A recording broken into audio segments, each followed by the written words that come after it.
Bugün milli mətbəximizdən süfrənizə gözəllik, damağınıza dad qatacaq, mayasız, qabartma tozu olmadan da asanlıqla hazırlaya biləcəyiniz ağızda əriyən şəkər çörək reseptini bölüşürəm. Reseptdə istifadə etdiyim stəkan ölçüsü 200 ml-dir. 250 qram otaq hərarətində olan yumşaq kərə yağını əvvəl mikserin aşağı sürəti ilə, ardından mikserin sürətini mərhələli artıraraq yağın rəngi ağarıb krem halını alanadək qarışdırıram. Üzərinə 1 paket şəkərli vanilin və 1 stəkan yarım şəkər kirşanı əlavə edirəm.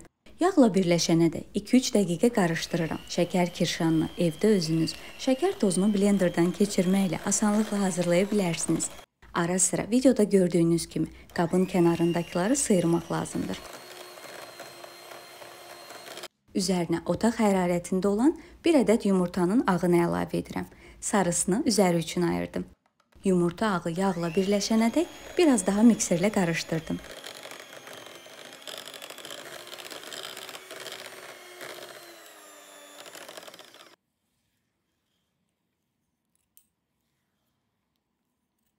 Unu hissə-hissə ələkdən keçirərək əlavə edirəm. Unlar, yumurtanın həcmi, yağların tərkibi müxtəlif olduğu üçün unu hər zaman az-az əlavə etməkdə fayda var. Qarışdırıb xəmir yoğururam. Mən ümumilikdə yarım kilo, yəni təxminən 3 stəkan yarım un istifadə etdim. Az əvvəl qeyd etdiyim nüanslardan ötürü bu miqdar sizdə biraz çox və ya biraz az ola bilər. Buna görə də diqqətli olun.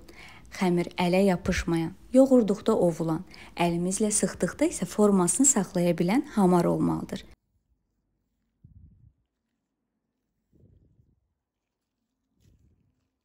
Bu hissəni ətraflı göstərdim ki, xəmirin necə olduğu hər kəsə aydın olsun.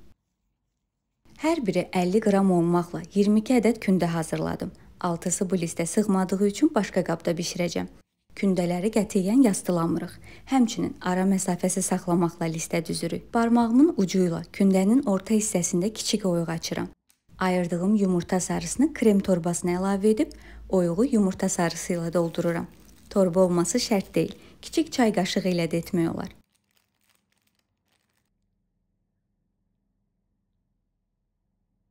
Şəkər çörəyi əvvəlcədən 150 dərəcədə alt üst rejimdə qızdırılmış sobada, sobanın ən alt rəfində şəkər çörəyin altı qızarana dək bişirirəm. Əgər sizdə 2 rəfli kiçik sobadırsa, bu zaman sadəcə alt rejimində bişirməyiniz daha yaxşı olar. Belə ki, şəkər çörəyin üzəri qızarmamalıdır. Bişmə müddəti sobalar fərqli olduğu üçün dəyişəcəkdir. Buna görə də diqqətli olun. Və budur. Gözəlliyi ilə göz oxşayan, ləzzəti ilə ağzınızı dada gətirəcək əla şirniyyat hazırdır. Hazırlayacaq olan hər kəsə indidən nuş olsun. Əgər bu cür qısa və ətraflı video reseptlər xoşunuza gəlirsə, videonu like edib, rəy bildirib, yaxınlarınızla bölüşməyi unutmayın. İzlədiyiniz üçün təşəkkür edirəm. Hələlik!